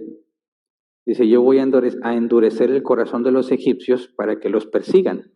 Voy a cubrirme de gloria a costa del faraón y de su ejército, y de sus carros y sus jinetes. Cubrirme de gloria a costa de ellos. Los israelitas felices, ¿cómo se sintieron ellos? Sin embargo, Dios fue glorificado. Se glorificó ante los israelitas y ante los egipcios. No se sabe si Faraón cruzó y quedó sepultado en las aguas. Es probable que se haya quedado en la orilla y que nomás mandara al ejército. Y él vio la gloria de Dios. No le gustó para nada, pero entendió la gloria de Dios, la percibió. Las cosas que Dios hace, las acciones, claramente lo glorifican. ¿Por qué los apóstoles, cuando sanaban a alguien, tenían que decir en el nombre de Jesús? ¿Porque es la palabra mágica que hace que las cosas pasen? No, porque de esa manera la gloria es de Jesús. En ese entonces, hacer algo en el nombre de alguien implica que ese alguien te dio la autoridad para que lo hagas, te mandó a hacerlo. Cuando le dicen al paralítico, en el nombre de Jesús, ¿verdad? No tengo ni oro ni plata, en el nombre de Jesús levántate, y le dan el jalón. ¿Por qué tenían que decir que en el nombre de Jesús? Para que los que estén presentes se dan cuenta que el poder no estaba ni en Pedro ni en Juan, sino en quien los mandó, Jesús. Por eso no hagas el oso de querer andar diciendo, levántate en el nombre de Jesús, si Él no te mandó. ¿Verdad? Sana en el nombre de Jesús. Mentiroso, no te mandó a sanarlo. Y si te mandó, debe de sanar sin duda alguna, sin que luches en oración y que le eches ungüentos. La pura instrucción, por una orden dada por Jesús, debe levantar al muerto, al enfermo, a lo que sea. Entonces, por eso usaban el nombre de Jesús, para dejar en claro que esas acciones sobrenaturales no provienen de ellos, sino de quien los mandó, y están glorificando a Jesús. Ahora, otra forma de entender y percibir la gloria de Dios por medio de la manifestación visible de sus atributos. Vamos a Éxodo 24:17. Dice, a los ojos de los israelitas, la gloria del Señor en la cumbre del monte parecía un fuego consumidor. Son muy pocas las veces en la Escritura donde visiblemente ves sus atributos. Y eso es algo complejo de explicar. ¿Cómo puedes ver su santidad? Bueno, Dios elige una forma de manifestarse físicamente. En este caso, fuego consumidor. Un fuego intenso, que saben que no es algo natural. De esa manera, dice, vimos la gloria del Señor. Primera de Reyes, antes, Hechos 7:55. Pero Esteban, lleno del Espíritu Santo, fijó la mirada en el cielo y vio la gloria de Dios, y a Jesús de pie a la derecha de Dios. ¿Qué significa que vio la gloria de Dios? Obviamente fue una visión, pero pudo percibir que ahí estaba Dios. ¿Cómo sabes que Dios está en algún lugar? Pues la Biblia habla de muchos casos diferentes. La zarza que no se consumía, ¿verdad? Hombres que simplemente están ahí parados. Algunos se manifiestan como guerreros. La columna de fuego, la nube. Cuando Cristo transfiguró y se vio que resplandecía.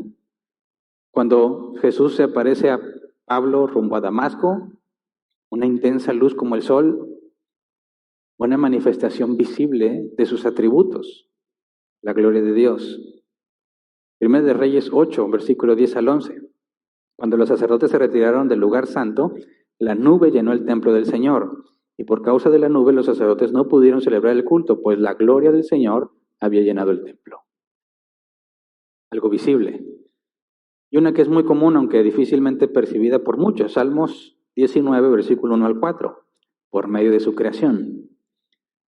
Los cielos cuentan la gloria de Dios, el firmamento proclama la obra de sus manos. Un día transmite al otro la noticia, una noche a la otra comparte su saber. Sin palabras, sin lenguaje, sin una voz perceptible, por toda la tierra resuena su eco. Sus palabras llegan hasta los confines del mundo. Dios ha plantado en los cielos un pabellón para el sol. Por medio de su creación comprendemos la gloria de Dios, pero no todos disfrutan un atardecer, ¿verdad? No todos disfrutan un día soleado, otros sí, pero hay distintas formas. Entonces, fíjate, por medio de las acciones, por medio de manifestaciones visibles o por medio de su creación, ¿cuáles nosotros podemos usar para glorificarlo? Manifestaciones visibles, no se puede. Por medio de su creación, tampoco. ¿Cuál nos queda? Sus acciones. Y no estoy hablando necesariamente de milagros. Las obras de Dios, lo que Dios ordena que se haga, esa es la principal forma en la que nosotros glorificamos al Padre. Y así como Dios ordena que se hagan cosas, ordena que no se hagan otras. Vivificación y mortificación. Y cuando empezamos a practicarlo, empiezas a glorificar a Dios. Aunque no lo digas, esto es para la gloria de Dios. El hecho de que lo digas no cambia nada las cosas. Lo que dices es lo que determina si glorificas a Dios o no, indistintamente de si lo reciben de buena manera o de mala manera. Claro que tiene que ver mucho cómo lo dices, ¿verdad? Pero tenemos que glorificar al Padre. Entonces, en conclusión, 1 Corintios 10:31, como lo leímos, en conclusión, ya sea que coman o beban o hagan cualquier otra cosa, háganlo todo para la gloria de Dios. Espero que empieces a tener un concepto de cómo es que comunicamos la gloria de Dios y hacemos que la gente se forme un pensamiento, una percepción de quién es Dios, y que es nuestra responsabilidad que los que estén alrededor de nuestro conozcan a Dios, perciban a Dios por medio de todo lo que haces. El ser humano inicialmente tenía la tarea de glorificar a Dios. A Adán y Eva se le dio gobierno sobre todas las cosas en la tierra. Todo lo que ellos hicieran era en sujeción a Dios, de manera que ellos siempre glorificarían al Padre, siempre, pero pecaron. Nosotros, hijos de Adán y Eva, heredamos la naturaleza pecaminosa, pero ya estudiamos, ya vimos bíblicamente que en el nuevo nacimiento tenemos la capacidad de hacer lo que agrada a Dios por medio del Espíritu Santo. De manera que estamos en posición, aunque limitada, estamos en posición de glorificar al Padre como inicialmente debió haber hecho la humanidad. Y que todo lo que nosotros hagamos tiene que ser filtrado por la mente bíblica para asegurarnos que el Padre sea glorificado. Así que espero que veas la conexión de todo lo que hemos estado estudiando y cómo todo es fundamental para entender el proceso de que te tienes que asegurar de que glorifiques a Dios. Y es el punto para examinar. ¿Voy a hacer algo? ¿Bíblicamente es bueno? ¿Es malo? ¿Mi mente es el factor principal? ¿Lo debo hacer? ¿No lo debo de hacer? No lo debo de hacer. Pero para dejar de hacerlo tengo que hacer estas cosas buenas. ¿Pero por qué haces eso? Porque quiero glorificar al Padre. Mi instrucción, mi mandato, el que recibo de parte de Dios es glorificarlo. Estoy obligado a pensar en lo que estoy haciendo, a filtrarlo con la Escritura. Y si no sabes la Escritura, no glorificas al Padre. De chiripa lo puedes hacer de repente, ¿verdad? Dice un proverbio que aún el necio, cuando se queda callado, pasa por sabio. Y es algo que a veces lo ponemos en práctica demasiado. Empieza el conflicto y te dices, ay, digo, no digo, no digo, no digo. Y luego dice, mira Hernán, que él no se pone a discutir. Y dices, sí, yo soy bien tranquilo. Yo me sé dominar. Estabas todo cobarde porque no sabías qué hacer. Como te quedaste callado, pasaste por sabio. ¿Te ha pasado? Cuéntanos un chiste y todos serían, ajá, no entendiste, pero te ríes, ajá. A ver, ¿qué significa? Quedas exhibido. Pero si no te preguntan, todos piensan que entendiste, ¿verdad? Muchas veces nos pasa así en la vida cristiana. Debimos haber dicho algo. No sabemos, en lo que no sabemos cómo reaccionar, algunos dicen, mira, a él no le gusta pelear. Qué bueno, así deben de ser. Fíjate, eso no glorifica a Dios necesariamente, que debiste haber dicho la verdad. Es más, podrá haber situaciones en las que todos se queden enojados contigo y glorificaste al Padre, ¿verdad? Y al revés, todos se salen bien contentos, por eso me caes bien. Y no glorificaste a Dios porque fuiste un cobarde. Así que si Dios lo permite, continuaremos estudiando sobre la gloria de Dios y la manera en que nosotros debemos enfrentar las cosas de la vida cotidiana pensando en cómo Él va a ser glorificado. Pero de entrada, eso no significa que le vas a caer bien a todo el mundo. Y todo cristiano debe estar preparado para eso. Sacrificar la verdad en el nombre del amor es una blasfemia. Porque la propia Escritura dice, 1 Corintios 13, el amor se deleita en la verdad. No puedes hablar de amor si no hay verdad. Y los cristianos están bien seguros que sacrificando la verdad consiguen el amor. Y muchos de esos te los vas a topar muchas veces. Y no puedes quedarte simplemente callado. Tenemos que pensar como lo decimos. Porque también hay que decirlo, como dice la Escritura, de forma amena y de buen gusto. Y eso es lo más difícil. De que te lo digo, no te va a gustar. Bueno, ¿cómo le hago para que sea de forma amena y de buen gusto? Que alguien diga, mira, Hernán nos dijo tantas cosas feas, pero qué bien las dijo. ¿Mm? Imagínate, nos dijo de todo, que somos unos mentirosos y todo, pero me lo dijo de tal manera que digo, tienes razón, entendí lo que dijo. Ándale, ahí está la clave. Y eso tiene que ser un milagro del Señor, ¿verdad? Así que vamos a ponernos de pie y vamos a orar.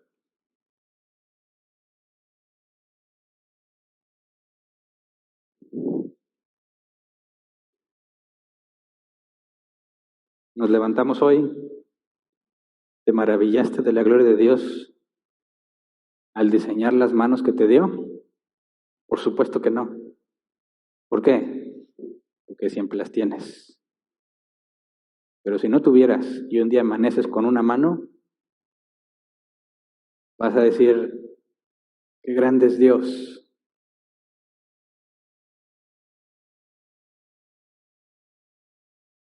Todo lo que tenemos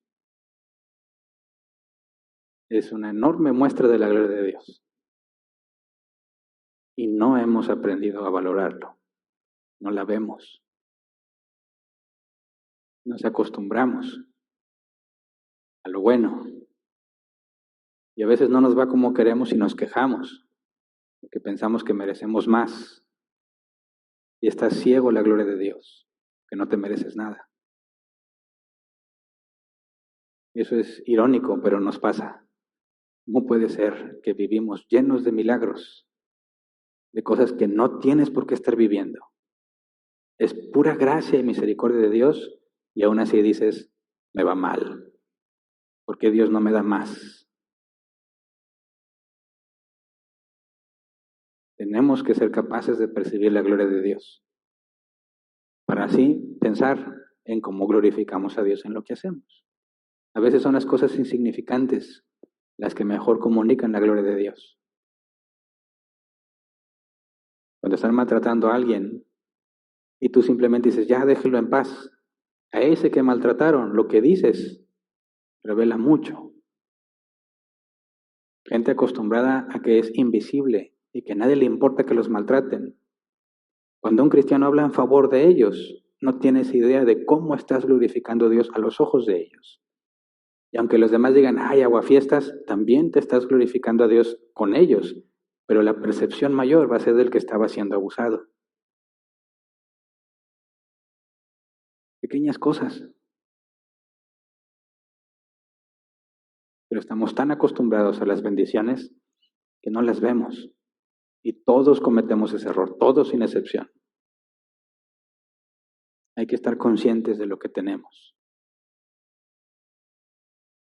¿Cuántas cosas te ha dado Dios y no le agradeces? menos vas a percibir su gloria. Hay que hacer un esfuerzo en decir, el día de hoy, esto que tengo, mis manos, mi boca, mi lengua, las voy a usar para glorificar a Dios. Quizás mañana no las tenga, quizás sí, no lo sé, pero hoy soy responsable de usar lo que tengo para glorificar a Dios. Le guste a la gente o no le guste. Me vayan a querer o no me vayan a querer, me van a despreciar o no me van a despreciar, tengo que hacer lo que es correcto. Por eso es que el cristiano difícilmente disfruta la vida en el mundo cuando hace lo que debe de hacer, porque se va a encontrar que es muy difícil vivir en el mundo. Pero cuando los cristianos ya no percibimos las cosas que Dios nos ha dado y no nos esforzamos en glorificarlo, buscamos cómo disfrutar más la vida en este mundo. No sé si te has dado cuenta. Estamos aquí de paso. Nuestra vida aquí no es para disfrutarla. Claro que la vamos a disfrutar muchas veces, pero no es el objetivo. Vivimos para glorificar a Dios. Ese es el objetivo. Esteban dijo la verdad ante todos los judíos que estaban ahí. Por eso, dice, crujieron los dientes contra él y lo mataron. ¿Le faltó amor a Esteban? Esteban, ¿cómo se te ocurre ahí decirles? O sea, ¿te hubieras esperado que los ánimos estén más calmados? ¿Es tu culpa? No. Tenía que decir la verdad. Por eso lo mataron. ¿Hasta dónde estamos dispuestos a llegar con tal de glorificar a Dios? ¿Mm?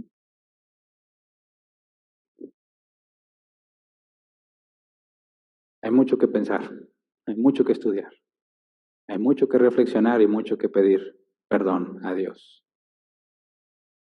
No te acomodes en este mundo. Hay muchas cosas buenas que Dios nos permite experimentar, pero no debemos acomodarnos. Tenemos que estar listos. Cuando llegue el momento de decir la verdad, ¿cómo la dices? De la manera más amable posible, pero la dices. Sabes que se va a acabar la fiesta, se va a acabar la reunión. No importa, voy a pagar el precio, porque yo debo glorificar a Dios. ¿Se entiende?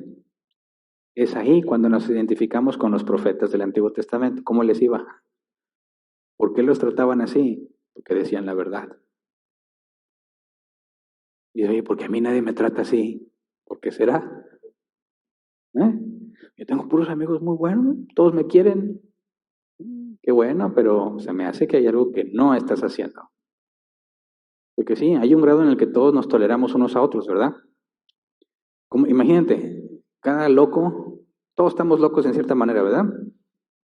Tenemos nuestro carácter, nuestros conflictos, hay cosas que no nos gustan. ¿Cómo le hacemos para...? Aquí estamos todos reunidos y estamos todos en paz, no estamos discutiendo. ¿Por qué? Porque hay ciertos temas que no tocamos, ¿verdad? Y no estoy hablando de la escritura. Puedo poner ejemplos, ¿verdad? ¿Quiénes van a votar por tal partido político? ¿Quiénes van a votar por otro? Por un candidato y por el otro. Y si nos ponemos a debatir cuál candidato, te aseguro que van a empezar a haber discusiones. ¿Verdad? ¿Y por qué no nos estamos peleando de eso? Porque no estamos tocando esos temas. No nos congregamos aquí para decidir por cuál partido vamos a votar. Son temas que se tienen que tratar, no necesariamente desde el púlpito. En cualquier lugar que vayas va a haber una paz relativa porque hay ciertos temas que no se van a tocar. Pero como cristiano, cuando ese tema sale, dices, ay, tengo que decir la verdad, no me puedo quedar callado. Y entonces tú te vas a dar cuenta cuánto te amas a ti y cuánto amas a Dios. ¿Verdad? Así que vamos a orar, Señor. Perdónanos por todas las veces que hemos sido cobardes, que nos hemos amado más a nosotros mismos que a tu palabra. Perdónanos por todas las veces que en lugar de decir la verdad me quedé callado. por todas las veces que amé más mi relación con mis amigos que mi relación con tu Espíritu Santo. Por todas las veces que traté de decir la verdad y la dije de una manera incorrecta, generando más conflictos innecesarios. Perdóname por todas las veces que no pude controlar mi carácter y aunque dije la verdad, lo dije de una mala manera. Perdóname, Señor, por toda la ignorancia de la cual soy consciente y no he hecho nada para reducirla. Hay tantas cosas que sabemos, que no sabemos y no hemos hecho nada para remediarlo. Perdónanos, Señor, porque se han presentado oportunidades y no estamos preparados para hablar. Perdónanos por quizás todas esas veces que intentando glorificar tu nombre hicimos lo opuesto, hablando mentiras, diciendo cosas que no son de acuerdo a la Escritura, en el nombre del amor, en el nombre de la paz. Enséñanos, Señor, a valorar la paz y la armonía solo si está acompañada de la verdad. Líbranos de buscar la paz, el amor sin la verdad, porque es pecado, no te glorifica. Enséñanos, Padre, a amarnos unos a otros con la verdad, porque el verdadero amigo dice la verdad. El verdadero hermano en Cristo te dice la verdad. Es duro, es difícil, Señor, pero nos lo has mandado, es tu mandato. Danos la capacidad para cumplirlo. Dame la capacidad, Señor, de glorificarte cuando veo que mi hermano peca y voy con él a solas para hablarlo. Quiero glorificarte respetando el proceso, no decirlo a nadie más, a menos que no se arrepienta y tenga que involucrar testigos. Quiero glorificarte en todo ese proceso, Señor. Seguirlo como corresponde, para que tu nombre sea exaltado. Ayúdame a comportarme de la manera correcta cuando me ofenden, cuando me agreden, cuando me hacen injusticias. Que tu palabra es clara sobre cómo debemos proceder. No podemos devolver mal por mal y aún así muchas veces lo hemos hecho. Transfórmanos, cámbianos, Señor. Queremos que la gente pueda conocerte a través de nuestras acciones, a través de nuestras palabras. Les guste o no les guste, que puedan recibir un testimonio verdadero de nosotros, la manera de comportarnos. Que puedan ver que aunque decimos la verdad, nos esforzamos por decirlo de una manera correcta, apropiada según la circunstancia. Líbranos, Señor, de buscar el amor de aquellos que no les importa tu palabra, de buscar la aceptación de aquellos que viven en enemistad contigo. Queremos saber, Señor, que el hecho de que tú nos has recibido como hijos es más que suficiente. Tenemos todas las cosas en Cristo y no necesitamos a nadie más, que ninguno de tus hijos, Señor, ande mendigando amor, teniendo todo el amor del Padre. Que ninguno de tus hijos, Señor, ande mendigando aceptación cuando tú lo has aceptado y lo has recibido como hijo y lo has hecho heredero de todas las cosas. Que ninguno de nosotros por ignorancia esté manchando tu nombre, Señor. Y cuando lo hacemos conscientes, líbranos de nosotros mismos. Enséñanos a amarte más de lo que nos amamos a nosotros mismos. Danos la fortaleza, la capacidad, la humildad de saber decir la verdad de la manera correcta y apropiada, algo que solamente tu Espíritu nos puede mover a hacer. Pero danos la conciencia que necesitamos para pensar en todo lo que hacemos y asegurarnos, hasta donde nos alcance el entendimiento, que estamos glorificando tu nombre. En nuestros trabajos, en nuestras relaciones con cualquier persona, cuando vamos a la tienda a comprar cosas, a cargar gasolina, que siempre tengamos en la mente que lo que haga debe glorificar tu nombre. Te lo pedimos en el nombre de Jesús. Amén. Pueden sentarse.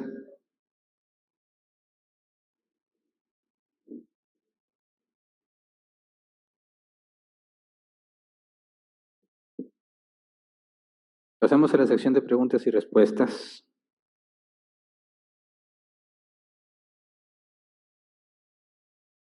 Para participar, si estás aquí con nosotros, te agregas al grupo de WhatsApp si no lo has hecho. Yo estoy en ese grupo, pero ese grupo se habilita solamente mientras está la sección de preguntas. Si quieres preguntar fuera de ese tiempo, va a estar bloqueado. Algunas veces se ha quedado ahí abierto, ¿verdad? Pero en cuanto alguien comenta, se dan cuenta y lo bloquean. Si estás en Facebook o en YouTube, puedes escribir en los comentarios de Facebook o en el chat de YouTube. Y nuestros hermanos del área de multimedia lo canalizan al grupo. Obviamente esperamos que las preguntas sean respetuosas, ¿verdad? Esperamos que así como nosotros nos esforzamos por tratar de aclararlas, haya también un esfuerzo al tratar de explicarlas. Que si tienes una pregunta, esfuérzate por aclararla lo más posible para que pueda yo entenderla y darte una respuesta, ¿verdad? Si queda ambigua, pues de nada sirve, ¿verdad? No vas a obtener la respuesta que buscas y yo voy a estar respondiendo una pregunta que no necesitas. Obviamente también se espera una buena actitud en las preguntas, porque pasa de todo. Nuestro deseo es edificar. Si algo no te parece o consideras que estamos haciendo algo indebido, tienes libertad de comentarlo, con respeto, y con respeto vamos a tratar de responderlo. Muy bien. Veamos qué tantas preguntas hay y si las hay.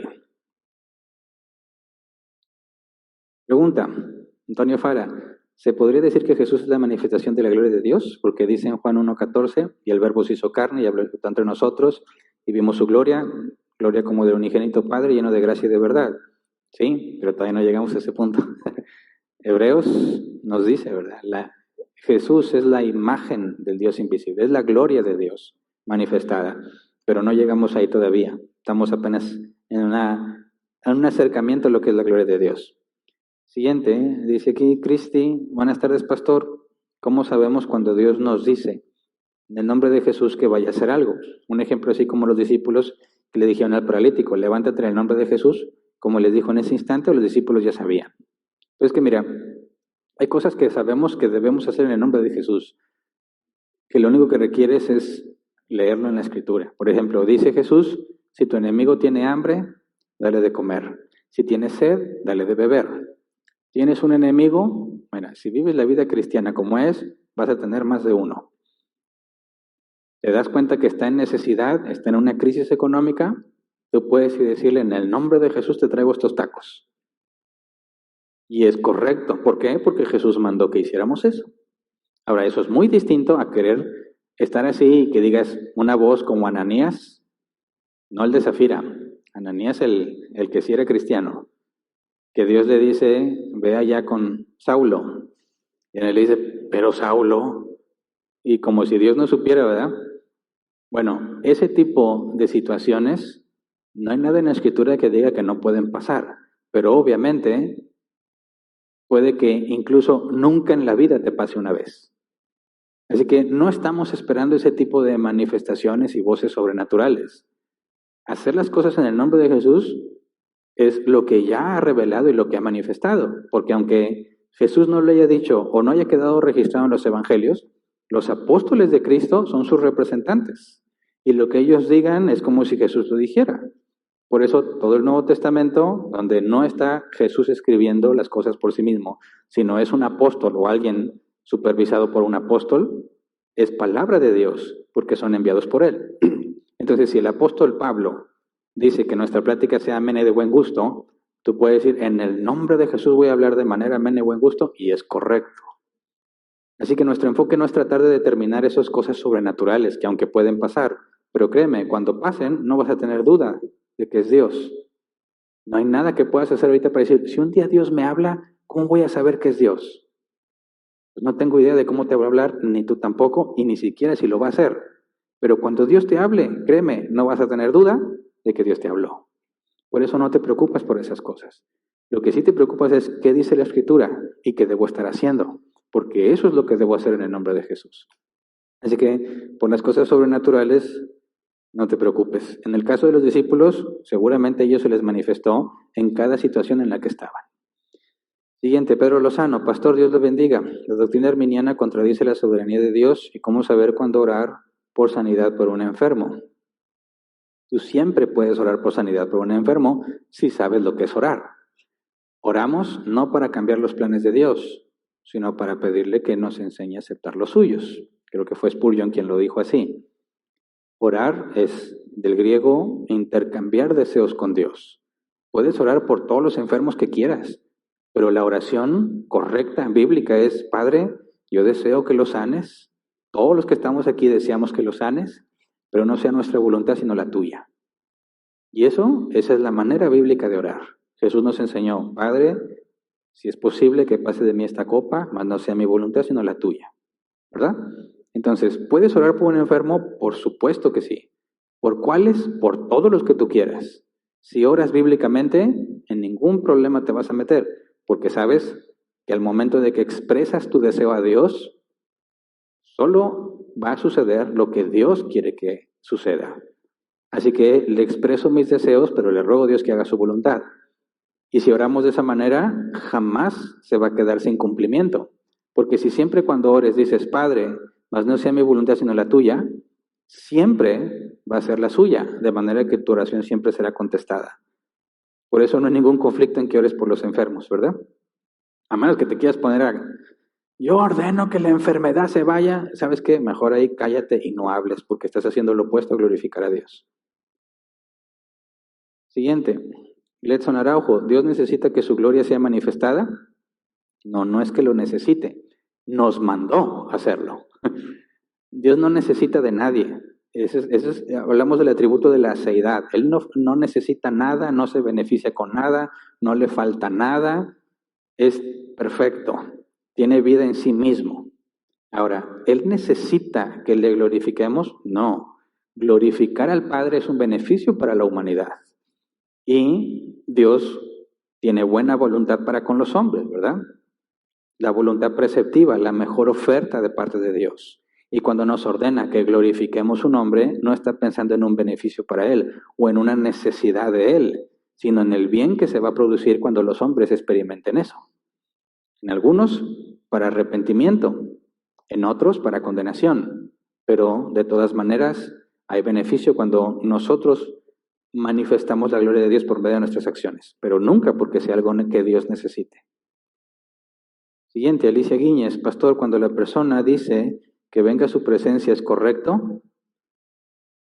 Mira, Dios es omnipresente, ¿verdad? Todo Él está en todas partes al mismo tiempo. Si tú te pones a pedirle a Dios que venga a su presencia, lo único que muestras es que no sabes que Él es omnipresente. Ahora, algunos argumentan: no, es que no me refiero a eso. Me refiero a que se manifieste su poder. Bueno, eso se debe a otro malentendido. Algunos piensan que el poder de Dios se manifiesta porque van a pasar cosas sobrenaturales visibles, como que alguien se caiga, algún enfermo sea sanado. Algunos dicen que alguien tiene que empezar a saltar o a danzar o cosas de esas. Pero eso es un malentendido también, porque el verdadero milagro no consiste en que un enfermo sea sanado, o que alguien salte y dance de alegría, o que alguien caiga al suelo.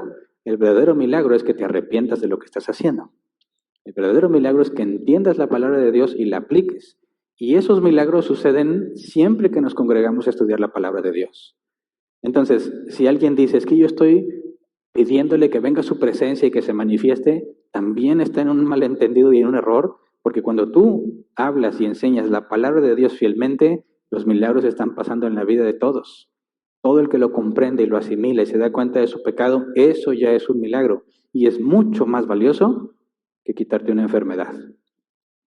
Así que hay un serio problema en los que piden eso. Les falta conocer más a Dios y a su palabra.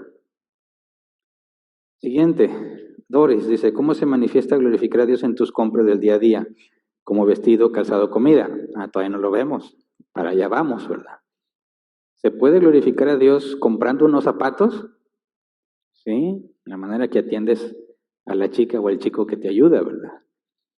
La manera en que respetas las instalaciones, la manera en que cumples las reglas del establecimiento, la manera en que te diriges al cajero, la manera en que tratas a los que están ahí. Hay muchas cosas que hacemos que reflejan la gloria de Dios. Así que todavía no entramos en ese tema, pero vamos a ir más allá. Pero fíjate hasta qué grado tenemos que llegar. Elías decía: vive Jehová en cuya presencia estoy, ¿verdad? Casi siempre estaba diciendo eso, vive Jehová en cuya presencia estoy. ¿Qué está diciendo él? Estoy en la presencia de Dios. Todo lo que estoy haciendo lo hago delante de Él. Lo que te estoy diciendo es Dios testigo. Lo que estoy haciendo, Él me está viendo. ¿Qué grado de conciencia tenía en el empeño en glorificar a Dios? Muy grande. ¿Cuántas cosas decimos pensando que Dios, es más, ni pensamos que Dios nos ve? Estar consciente de eso te hace reflexionar y pensar y te lleva a darte cuenta de la enorme necesidad que tenemos de conocer la palabra. Así que hay muchas formas de hacerlo, pero las vamos a estudiar conforme vayamos avanzando. Siguiente, Joel Alfredo de Segovia.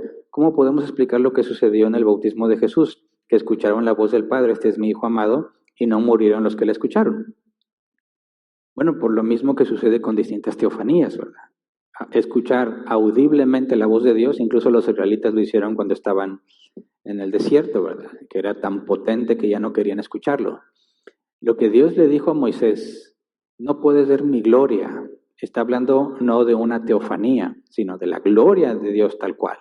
Y si Dios quiere, la próxima semana abordamos ese tema para entender por qué nosotros moriríamos al instante si pudiésemos percibir la gloria de Dios tal como es, ¿verdad? Pero no hemos llegado a ese punto. Entonces, el hecho de que ellos hayan escuchado, incluso hay un evangelio, ¿no?, que dice que algunos pensaron que era un trueno, ni cuenta se dieron algunos. Pero el hecho de que visiblemente percibas una teofanía o audiblemente escuches la voz de Dios, eso no califica como percibir su gloria y preocuparte por mantenerte con vida. Siguiente, Horta J. ¿Es posible que los hijos de Aarón fueran salvos? Pues a mí me parece que no. ¿Por qué? Porque la Biblia dice que la ira no es para los hijos. No estamos para recibir el justo castigo de nuestro pecado, sino para recibir gracia y misericordia. La Biblia dice que Dios disciplina y azota al que recibe por hijo. Por eso es que tanto en el caso de Nadab y Abiú, como Ananías y Zafira, y como Judas Iscariote, concluyo que ninguno fue salvo. Porque no ves el proceso de disciplina, viste la aplicación directa de la justicia y la ira, y no ves la muestra del trato de hijo que corresponde.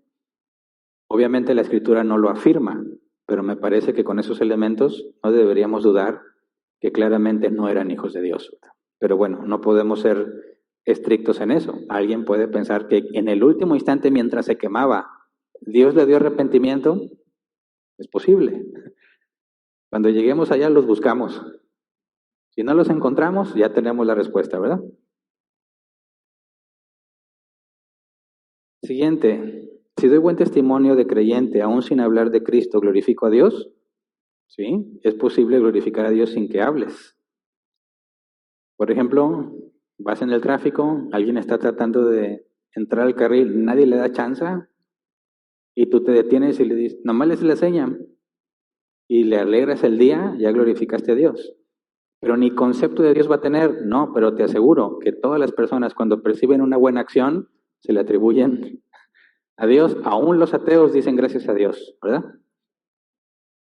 Entonces es posible que podamos glorificar a Dios aún sin hablar en distintas circunstancias, pero eso no significa que dices, en lugar de decir, me voy a callar y voy a glorificar a Dios en mi silencio, no. Si hay cosas que tienes que decir y no las dices, es pecado de omisión, no es glorificar a Dios en el silencio. Te digo porque es bien común eso, ya me la sé. Yo no dije nada para glorificar a Dios, más vale las acciones que el decir, no, ahí tenías que haber dicho que eso era incorrecto. Pero bueno, se acabaron las preguntas, ¿verdad? Muy bien. Es todo, lugar. Si Dios quiere, seguimos estudiando la próxima semana.